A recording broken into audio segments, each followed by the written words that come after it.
अगर आप government job की प्रिपरेशन कर रहे हैं, कोई भी कंपटीशन एग्ज़ाम की तैयारी है, चाहे वो पीपीएससी हो, एफपीएससी हो, एनटीएस हो या डिफरेंट किस्म के जो भी एग्ज़ाम्स होते हैं, ये क्वेश्चन आपके लिए बहुत ज़्यादा मुफीद हैं। सो स्टार्ट करते हैं। फर्स्ट क्वेश्चन है, the Quran and Sunnah are declared the supreme law of Pakistan under the amendment 9th A is the right option. Quran and Sunnah supreme law होंगे पाकिस्तान के 9th अमेंडमेंट के तहत। कौन से कॉन्स्टिट्यूशन की 9th अमेंडमेंट? 1973 के constitution की 9th अमेंडमेंट के तहत Quran and Sunnah supreme law declare किए जाएंगे। अब ऐसे 3 कॉन्स्टिट्यूशन पाकिस्तान में आए। 1956 का था जो बाद में तोड़ दिया गया, 1962 का आया, ख़त्म कर दिया गया। 1973 का कॉन्स्टिट्यूशन इफेक्टिव था और जो बाद में आजकल भी अडॉप्ट किया जा रहा है। फिर उसमें मज़ीद बेहतरी लाने के लिए उसमें तरमीम की जाती हैं, अमेंडमेंट की जाती हैं और टोटल 26 अमेंडमेंट हो चुकी हैं 1973 के कॉन्स्टिट्यूशन में, जिसमें पहली अमेंडमेंट पाकिस्तान की बाउंड्री रिलेटेड थी। सेकंड अमेंडमेंट कादियानी और अहमदियों को नॉन मुस्लिम करार दिया गया था और इसके अलावा और इम्पॉर्टेंट अमेंडमेंट 8 थी जिसमें प्रेसिडेंशियल पावर को बहुत ज़्यादा हद तक बढ़ा दिया गया था। और फिर 9th अमेंडमेंट आपके सामने आ चुकी है, Quran and Sunnah supreme law होंगे। इसके अलावा 18th अमेंडमेंट बहुत इंपॉर्टेंट है जिसमें प्रेसिडेंशियल पावर को कम करके प्राइम मिनिस्टर की ताकत को बहुत ज़्यादा बढ़ाया गया, असम्बली को स्ट्रेंथन किया गया। इसके अलावा सूबों को काफ़ी ज़्यादा हद तक इख्तियारात दिए गए। सो नेक्स्ट क्वेश्चन है, Kapas ka Phool was written by Ahmad Nadeem Qasmi.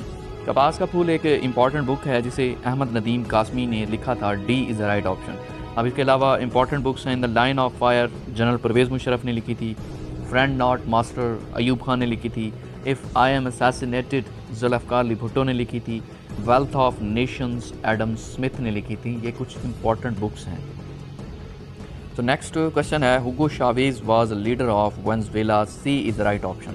अब जो ह्यूगो शावेज था ये वेनेजुएला का प्रेसिडेंट भी रह चुका है और उनका इम्पॉर्टेंट लीडर था।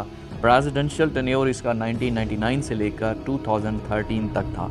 अब इसके कैपिटल देख लेते हैं। ए ऑप्शन है ब्राज़ील का कैपिटल है ब्राज़ीलिया, क्यूबा का कैपिटल है हवाना, वेनेजुएला का कैपिटल है कैराकस और हेटी का कैपिटल है Port au Prince. So next question है, Bolshevik revolution took place in 1917। Bolshevik revolution 1917 में आई थी। B is the right option. अब ये बोल्शेविक रेवोल्यूशन रशिया में आई थी 1917 में, जिसे लीनिन लेकर आया था। लीनिन was a leader of Bolshevik revolution that was originated from Russia। इससे पहले एक इम्पॉर्टेंट रेवोल्यूशन आई थी, फ्रेंच रेवोल्यूशन, जो कि 1789 से लेकर 1799 तक रही थी, जिसे जैकस रूसो लेकर आया था। फ्रेंच रेवोल्यूशन को काफ़ी इम्पॉर्टेंट रेवोल्यूशन है। Jahangir Khan won squash championship for 10 times. B option बनेगा। ब्रिटिश ओपन स्क्वॉश चैम्पियनशिप को जहांगीर खान ने 10 दफ़ा जीता था, 10 टाइम्स। स्क्वॉश के बहुत बड़े प्लेयर थे, पाकिस्तान से ताल्लुक़ था जहांगीर खान। बी ऑप्शन आएगा, British Open Championship. In 2018 German chancellor Angela Merkel was sworn for 4th time. C is right option. अब जो एंजेला मार्केल है वो जर्मनी की चांसलर सिलेक्ट हुई थी 2018 में, चौथी मरतबा हुई थी। इतनी फेमस थी कि वो चौथी दफ़ा भी सिलेक्ट हो गई। 2005 से लेकर 2021 तक एंजेला मार्केल का टेन्योर रहा है। उसके बाद अब जर्मनी का चांसलर चेंज हुआ 2021 से, तो 2021 तक एंजेला मार्केल रही हैं, 2005 से लेकर 2021 तक। नेक्स्ट क्वेश्चन है, the world water day is celebrated every year on 22 March. A is right option. 22 मार्च को वर्ल्ड वाटर डे मनाया जाता है। जिस तरह प्रेस फ्रीडम डे 3 मई को मनाया जाता है, लेबर डे 1 मई को मनाया जाता है, इंटरनेशनल लिटरेसी डे 8 सितंबर को मनाया जाता है, एंटी करप्शन डे 9 दिसंबर को मनाया जाता है। सो ये इंपॉर्टेंट डेज़ हैं, ये भी एग्ज़ाम में काफ़ी ज़्यादा आते हैं। India current president is. India का करंट प्रेसिडेंट जब ये पेपर 2020 में आया था उस वक्त रामनाथ कोविंद था। अब चूँकि चेंज हो चुका है, अब जो इंडिया का प्रेसिडेंट है उसका नाम द्रौपदी मुर्मू है। Draupadi Murmu is the current president of India और उनका प्राइम मिनिस्टर नरेंद्र मोदी है, और जो कि भारतीय जनता पार्टी से बिलोंग करते हैं ये दोनों। Who was Pakistan first ambassador to USA.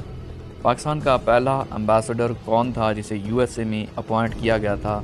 Abdul Hasan अस्फहानी था।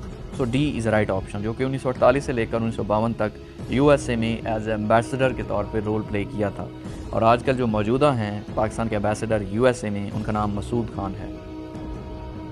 सो नेक्स्ट क्वेश्चन है, Jabir bin Hayyan is famous for his work on chemistry, D is right option. Jabir bin Hayyan जो काफ़ी ज़्यादा फेमस हैं अपने काम की वजह से, किस काम की वजह से? केमिस्ट्री की वजह से। D is right option. Jabir bin Hayyan को फादर ऑफ अरब केमिस्ट्री भी कहा जाता है।